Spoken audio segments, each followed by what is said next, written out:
This was a mixed bag of a show. I'm John Renton with my review of New Japan Pro Wrestling's Power Struggle 2020 event, aka Bullet Club Interference, the fucking musical. It's like peak NWO, WCW, where they had so much interference that it, had a black cloud hanging over any of the good stuff that they did. And I get it. They had the G1 move because of the Olympics that got canceled due to the pandemic. So they had a shorter window to set stuff up for Wrestle Kingdom. And Power Struggle is a big deal. And this is pretty much their last big show because they had Best of Super Juniors and World Tag League, those tours going on at the same time. And the finals are going to be on the 11th. And then they had the Super J Cup. And I'm going to talk about that stuff a little bit more. So I get it. They're trying to set stuff up quickly for Wrestle Kingdom because it's going to be a big goddamn deal. It's going to be a 2-night event once again. Here's the thing. They went with something, decision so divisive that I'm going to tell you right now, I didn't like it. And I can tell you that there were a lot of other fans that didn't like it. And I'm sure there are fans that did. So I'd love to know what you guys have to say in the comments. But this wasn't a very good show. Also, 6 matches, and it went 3.5 hours for any company. That's fucking unacceptable. This should have been over in like 2 hours and 45 minutes. Had they cut out some of the stalling and all the goddamn interference, or at least half of it, then this could have been a whole lot shorter. But anyway, English commentary is great to hear. Kevin Kelly, Chris Charlton, and Rocky Romero. They always have a good rapport, even though they were in different locations, doing it remotely. Zack Sabre Jr. versus Toru Yano, KOPW 2020 match. No corner pads. So Yano couldn't use his friends, but it was pretty much the same, usual stuff. Though it was kind of funny. The commentary had some good exchanges. Rocky was like, oh no, it's this guy. Oh no, wait, that's Mary. And Chris said, did you just misgender a corner pad? And I don't know why that made me laugh, but it just did. Zack Sabre Jr. is a joy to watch. We got a lot of roll-ups. We get heel hooks. We get then Yano tying, Zack Sabre Jr.'s bootlaces together, and he can't get away from the guardrail, and he gets counted out. And Chris comes, best call right now, especially given the time period. Zach might be there till they call Nevada. That was great shit. That was Chris Charlton was on goddamn fire during this. And then somebody brings out scissors to cut the laces so Zack Sabre Jr. can get out of that. And then he starts chasing after one of the guys. I don't remember which young lion it was. It might have been Gabriel Kidd. But Rocky says, we've got a regular Sid Arn situation here. Goddamn, Rocky. That was good shit. So far, it was entertaining. It was what it was. We then get Shingo Takagi versus Minoru Suzuki. Never Openweight Championship. And a lot of brutal fisting and brutal strikes. Jokes aside, this actually was really good, as you would expect. It wasn't their best match exactly. And I'm not saying something was off. But I've seen them face off so many times, or at least a few times that, you can get... I'm not going to say you get bored of it, but what else can these guys do, even though they are premier athletes? Minoru Suzuki in his early 50s, Shingo Takagi, a brick of a man himself, and just throwing a chair at Shingo's back, which was bandaged up. That was something. A single crab by Suzuki, more strikes, last of the Dragons for 3, which surprised me. So new never openweight champion Shingo Takagi and Suzuki looked rocked. And I'm not talking like he was selling. He looked rocked. I hope he's okay. I hate to say it, but I think next year is going to be Minoru Suzuki's last, at least full-time year in wrestling. Father Time catches up with everybody, and I'm really worried with his hard style that he's not going to be able to continue to wrestle. And then we get to Okada versus a Great O-Khan, Will Ospreay at ringside, and oh dear. Besides the Chris Jericho match, this is probably the worst Okada match I've seen on a big show. This Great O-Khan, I get what they're doing. They're trying to have new characters and stuff like that. This is going over as well as Master Wato, though. He's hitting these Mongolian chops and screaming, yeah, ah. He's just screaming every time. I mean, he doesn't scream like he's having his balls strangled, but he just screaming every time, and it just wasn't very good. Money clip, and he passes out. And Will Ospreay, if Will Ospreay was half as interesting as he thinks he is, and he would be able to pull off this type of heel persona, and I like the fact they turned him heel. He's leaned into the fact that he's not well liked for whatever reasons. I mean, some that are justified, and then others that have been revealed to, people should have not been upset at him for things he was not guilty of. I'm included in that.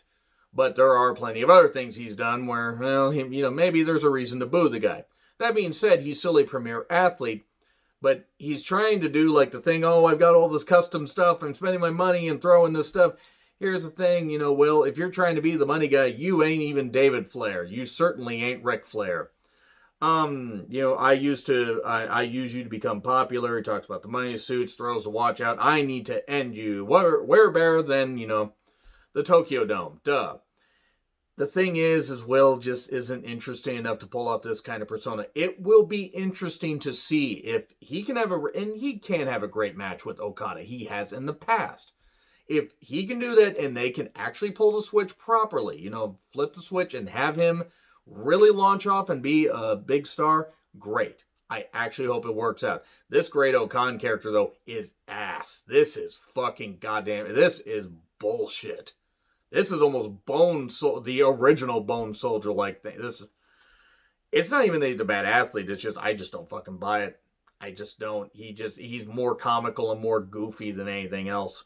But you know what? Okada versus Ospreay, excuse me, in the Tokyo Dome ought to be pretty interesting and will be the ultimate test to see if this heel turn with Will stick the way they're doing it. Best of Super Juniors announcement. They announced the entire tour, which I'm not going to go into, but the participants are Robbie Eagles, Doki, Sho, Yo, Bushi, Master Wato, Hiromu Takahashi, El Desperado, Kanemaru, and Taiji Ishimori. Cool. World Tag League participants, I think, are being announced either later today or I would say probably by Tuesday, which is good because the tour starts, next Sunday. So, they're gonna have to get this thing going.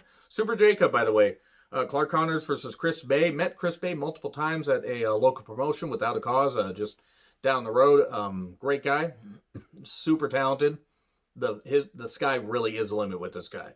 ACH versus TJP, a lot of layers there. Hopefully ACH beats TJP, who is not a very good guy. He's really not. He's a goddamn idiot.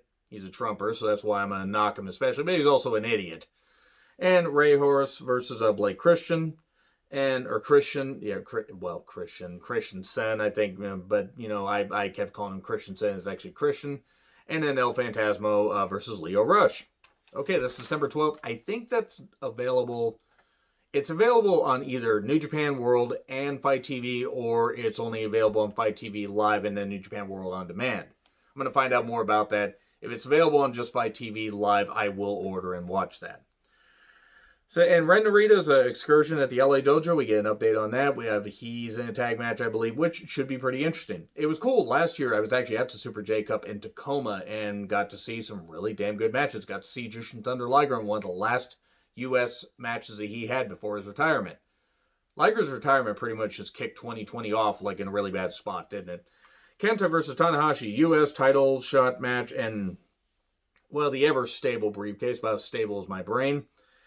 The messy Tana bedhead, he was messing with his hair and stuff like that. This wasn't bad. The big story was, could Tana hold up? Could his knees hold up? Would he be able to take the U.S. title shot from Kenta and use it to face Jon Moxley later? There were, some really rough stomp from Kenta at one point. That was very, very rough. Of course, there were briefcase usage and stuff like that. I would have been fine if that would have just been it, but no, Bullet Club was all over this goddamn thing. Big knee for 2. We get 3 twists and shouts. Aces high, Cloverleaf. We get the game over, Cloverleaf, but then back to the game over, and Tanahashi actually verbally gives up, which was shocking. That was fine. A lot of people were disappointed with that. I wasn't disappointed. I don't mind Kenta versus Jon Moxley. I actually would be okay. Would be okay with that. I don't know if Tana versus Jon Moxley would be as good as some people think. And I'm not even knocking either guy. I think Kenta versus Mox could be better. Nanabushi versus Jay White. I'm going to say right now that if you're a fan of Jay White, cool. You may not want to hear a few words that I'm going to say right here, but Jay White is good. He is not as good as they need him to be. He also is not the main eventer they need him to be. Kenny Omega was the main eventer they need him to be.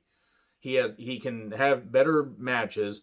Jay White, yes, is a do less or do more with less, and it works for him. But man, once Gato interferes, the fun begins. There was way too much interference in this, way too much bullshit. We get the apron bumps. Why does Kota hate his own neck? Moonsault botch where Ibushi almost lands like with his chin right on Jay's back. That looked painful. Bastard driver. A lot of rib targeting here because he was trying to take his breath away. You don't breathe with the switchblade. You know that. Just stop trying to make that happen. It's not going to happen. Last rib for 2. And then after Gato gets taken out, just roll up, feet on the ropes. Referee could have easily seen it. 1, 2, 3. And Jay White wins the briefcase. Everybody's trying to say that, hey, he did that. I think it was like Yota Tsuji and Gabriel Kidd, like he grabbed the ropes. What the hell are you doing, ref? Everybody looked like a goddamn idiot. Kota Ibushi looked like it. You should have just given it to Jay White. If you were going to go this route, just give it to Jay White and then have Kota Ibushi have a redemption storyline. Because now you may look like a goof, or you made him look like a goof. Yes, the briefcase thing had been successfully defended 16 times, and I don't often like to compare WWE and New Japan, but they just did this shit with the Money in the Bank briefcase recently at Hell in a Cell. If this is them copying that, I mean, if this was their plan already, fine. But just the timing of it, I didn't like what they did with the Money in the Bank briefcase in WWE this time, and I don't like what they're doing here. And if I'm going to criticize one company, I got to criticize the other. Jay White is not the main eventer they think he is, and this pretty much took me out of the show. This is what took my interest in Wrestle Kingdom down dramatically. Naito versus Evil. There was so much goddamn interference and so much stuff that I didn't care what moves were any good. I didn't. I'm gonna be honest. I hated Ibushi versus Jay White more because it pretty much took all the steam out of Kota Ibushi. But then, we get people running in. Dick Togo interferes, and then he gets taken out briefly. And then we get the wire choke. Yujiro Takahashi runs in, then Sonata runs in, takes them out. And then we get another ref bump. We get a low blow to each guy. Jay White runs in. It looks like he's going to attack Evil. Then he attacks Naito. And then Kota Ibushi runs in. Has that murder Bushi stare. And then the low blow. And, clothesline for 2. And then Destino for 3. And then he's got, he has the murder look afterwards. Because Jay White's coming out to sell, or, say, hey, well, I'm going to face you. We're both going to have the day off. Or I'm going to have the day off on the 4th. I'm going to beat you to close the Tokyo Dome show. Now, unless they have it where, say, Ibushi and Jay White have it, like New Japan officials decide to have a match, or you're going to have a match here and it's going to be, there's going to be no interference. It's going to be one-on-one, say at the finals of World Tag League and Best of Super Juniors. If they have that and then Evil, say, stops Jay White from, being able to keep the briefcase and they have Ibushi versus Naito, okay. That's possible because then you could have Jay White versus Evil in the Dome. And then you could just have Bullet Club Fracture and do whatever you want to fucking do with it. I don't think that having Jay White versus Naito is going to be a really good main event. I'm sorry. I just don't think it will. I didn't really care for this event. Anyway, agree, disagree, what I said. Like, share, subscribe, Twitter handle in the description. I'm John Retlin. I'll see you soon.